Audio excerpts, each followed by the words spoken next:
शहरामध्ये आंबेडकर जयंती उत्साहात साजरी होत असताना पुण्यातील येरवडा परिसरातील असलेलं डॉक्टर बाबासाहेब आंबेडकर वसतिगृह त्या वसतिगृहामध्ये एका कार्यक्रमामध्ये देखील गोंधळ झाल्याचं पाहायला मिळालं। तेथील विद्यार्थ्यांनी जे आहे माओवादी माडवी हिडमा ज्याचं जे गौरव गीत आहे, जो नक्सलिस्ट आहे त्याच्या कलागुणांचं गौरव गीत जे आहे त्या गीतावरती त्यांनी नृत्य केलं। त्याच्यामुळे ते आता तेथील विद्यार्थ्यांचे वसतिगृह एका वादात सापडले आहेत। समाज कल्याणाने देखील त्यांना या सगळ्या गोष्टीची समज दिलेली आहे। विद्यार्थ्यांनी कार्यक्रम करताना कोणतीही पूर्व परवानगी घेतली नाही। त्यांनी नक्सलीच असलेल्या माडवी हिडमाच्या गौरव करणाऱ्या गीतावरती नृत्य केलं। त्यामुळे आता पुणे पोलीस एटीएस देखील सगळ्या गोष्टींचा तपास करत आहे।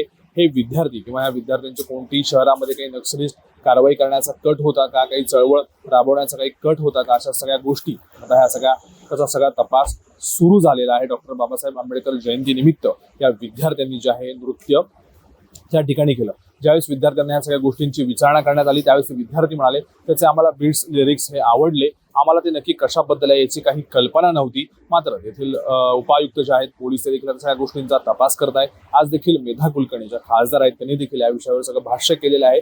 मात्र विद्यार्थ्यांनी अशा प्रकारच्या गीतांवरती नृत्यगान करणं, नाचगान करणं कितपत योग्य आहे, समाज कल्याण देखील विद्यार्थ्यांना समुपदेशन केलेलं आहे, त्यांचं मार्गदर्शन केलेलं आहे। हे वसतिगृह आहे, या वसतिगृहामध्ये जवळपास 600 ते 700 विद्यार्थी राहतात। एकूण 7 ते 8 अपार्टमेंट या सगळ्या परिसरामध्ये आहेत आणि सर्व विद्यार्थी अनुसूचित जाती जमातीचे बहुतांशी विद्यार्थी आहेत। त्यामुळे ह्या सगळ्या गोष्टीकडे आता असं गांभीर्याने पाहिलं जाते। विद्यार्थ्यांच्या मनावर कोणताही असा विचित्र परिणाम होऊ नये किंवा ज्याचं ते उदात्तीकरण करू पाहत आहेत, या सगळ्या गोष्टी टाळल्या गेल्या पाहिजेत असं समाज कल्याणाकडून समुपदेशन करण्यात आलेलं आहे। त्या हॉस्टेलला राहणारे जे गडचिरोलीतली मुलं आहेत जी एका पुण्यातल्या कॉलेजमध्ये शिकतात, त्यांना ती ट्यून आवडली आणि म्हणून त्यांनी ते रिमिक्स केलेल्या गाण्याचा उपयोग करून त्याच्यावर एक ट्रायबल डान्स बसवला होता।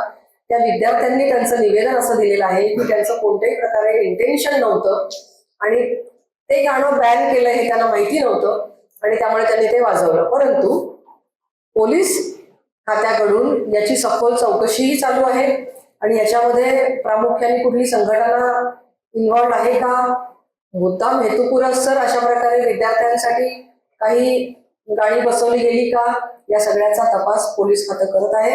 नक्कीच अशी कुठली नक्षलवादी संघटना किंवा ज्याला आपण शहरी नक्षलवाद म्हणतो अशी कुठलीही संघटना त्याच्यामध्ये इन्व्हॉल्व असेल तर त्यासाठी कडक कारवाई त्यांच्यावर केली जाईल।